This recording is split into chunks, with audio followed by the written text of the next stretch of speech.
ആരെ വാ വാ വാ.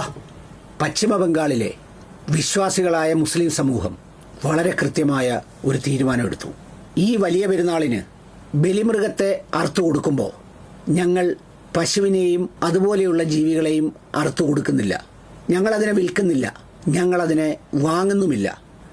അതിനു പകരം ആടിനെ അറുത്തു കൊടുക്കാനാണ് ഞങ്ങൾ തയ്യാറാകുന്നത്.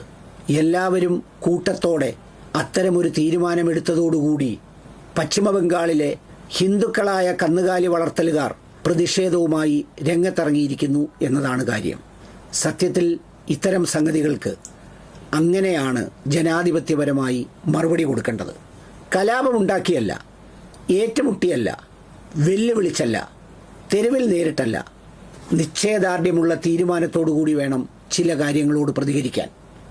അതിൻ്റെ ഏറ്റവും നല്ല മാതൃകയാണ് അവിടെ കണ്ടത്.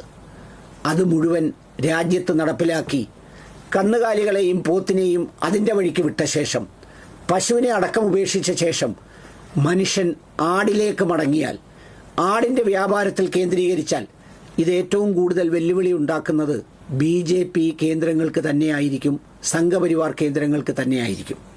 അതിൽ യാതൊരു തർക്കവുമില്ല. കാരണം അതിൻ്റെ എക്സ്പോർട്ട് നടത്തുന്നത് മുഴുവൻ അവരാണ്, അതിൻ്റെ വ്യാപാരം നടത്തുന്ന ഏജൻസികൾ അവരാണ്, അത് വിൽക്കുന്നവർ അവരാണ്, അത് ഉപയോഗിക്കുന്നതിൽ മഹാഭൂരിപക്ഷം പേരും സംഘപരിവാറുകാരാണ്.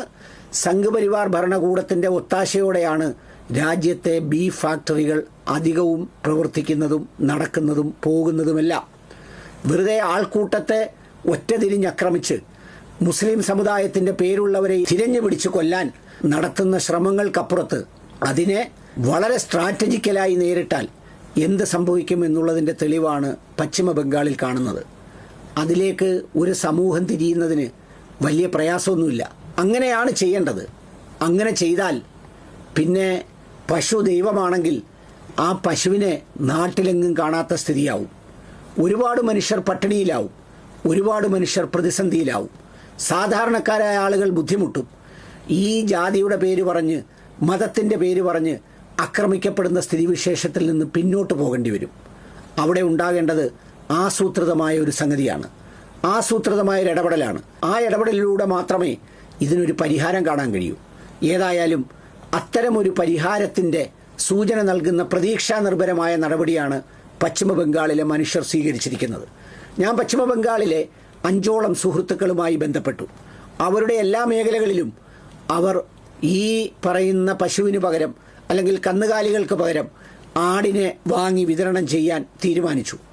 ആടിനെ വാങ്ങി വിതരണം ചെയ്യുകയും അതിനെ മുറിക്കുകയും ചെയ്താൽ പിന്നെ ദൈവമാണ്, പിന്നെ മറ്റെന്തെങ്കിലുമാണ് എന്ന് പറയുന്ന ഒരു സംഗതിയിലേക്ക് ഉണ്ടാവില്ല. അതുണ്ടാക്കുന്ന വ്യാപാര സമ്മർദ്ദം, അതുണ്ടാക്കുന്ന പ്രതിസന്ധി നാട്ടുകാർക്കും നാടിനും മൊത്തമായി മാറുന്ന ഒരു സ്ഥിതിവിശേഷം വരും. ഇത് ആരെയും പരാജയപ്പെടുത്താനല്ല, ഇരയാക്കപ്പെടുന്ന ഒരു സമൂഹത്തിൻ്റെ പ്രതിഷേധം സ്വാഭാവികമായ ജനാധിപത്യ പ്രക്രിയയിലൂടെ അറിയേണ്ടവരെ അറിയിക്കാനുള്ളൊരു മാർഗമായി വേണം ഇതിനെ മാറ്റാൻ.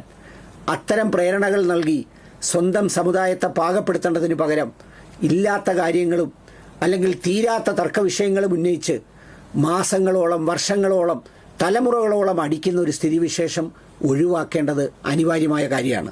അതുകൊണ്ട് അത്തരമൊരു തീരുമാനമെടുത്ത പശ്ചിമ ബംഗാളിലെ മുസ്ലിം സമൂഹത്തിനും അതിന് ഉത്തരവാദികളായ ആളുകൾക്കും പ്രത്യേകം അഭിനന്ദനങ്ങൾ അർപ്പിക്കുകയും ചെയ്യുന്നു.